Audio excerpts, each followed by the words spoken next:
go back. He wants to go back. I want to go back to the farm. Go back far away from home, with the milk pail on my arm. I miss the rooster, the one that used to wake me up at 4 a.m. down on the farm.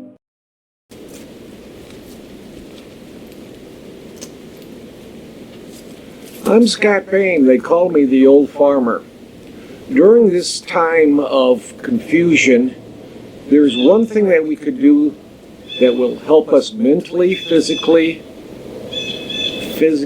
in the way of exercise and such, but physically with nutrition too. And that's called growing a victory garden, as they called it during World War II. The following is a film from the Bell College Digital Department, who archived this film from World War II.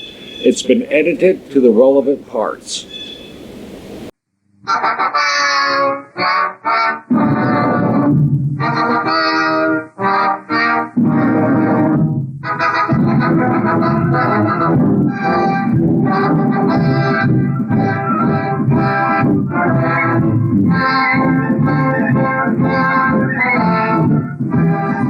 Of all the weapons the United Nations are using to win this war, food is among the most important.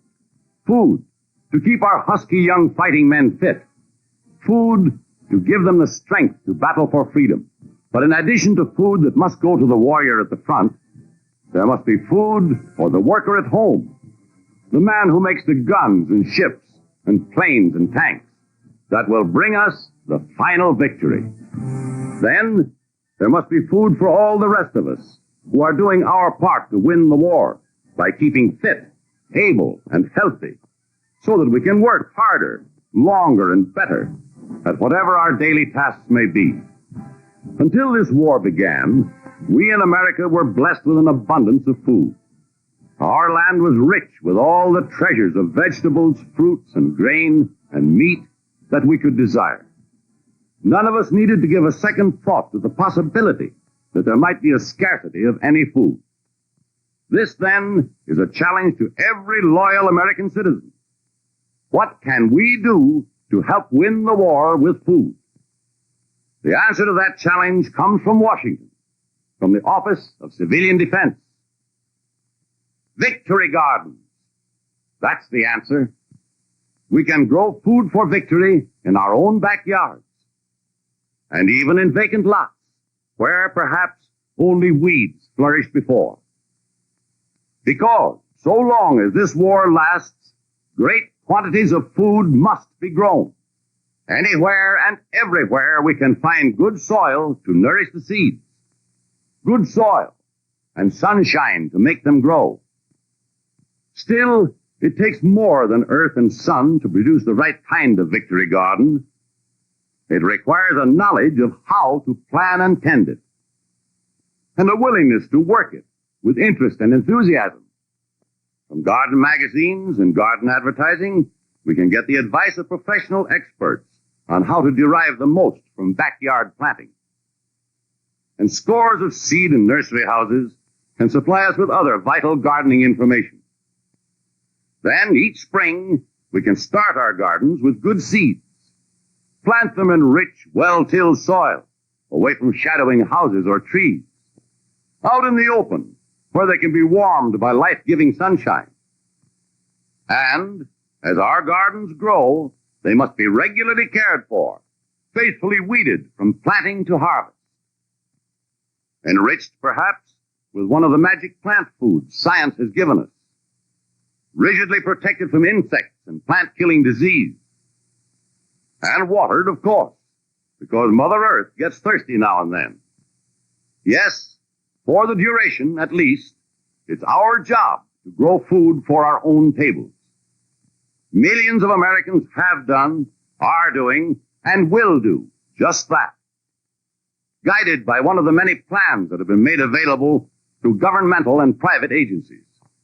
They're finding out that it's not only easy to make a victory garden, it's a great way to have fun and get plenty of healthful exercise. They're discovering that the closer they get to the good earth, And the more they drink in fresh air and sunshine, the more courage and strength they have to face today's wartime problems and meet them like true Americans. Here's a Michigan fireman. He expects to grow enough vegetables to feed his whole family of 5 the entire summer. And so it is in every corner of America today. Millions of men and women are finding real joy in victory gardening. They're working in the backyards of village and city, in the yards of townhouses, and there's no need to strain transportation resources to bring food from a victory garden to the table. Mother picks it herself, fresh every day. Fresh food, good food. Food packed with the rich minerals and vitamins we all need to keep healthy, strong, and fit. Fresh food, good food. Food from our own backyards. Food from the gardens of victory, grown by you and me. But of them all, none is more appealing than this. And year in, year out, if need be, with our own hands, we can grow the gardens of victory.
Welcome to 18th Century Cooking. I'm your host, John Townsend.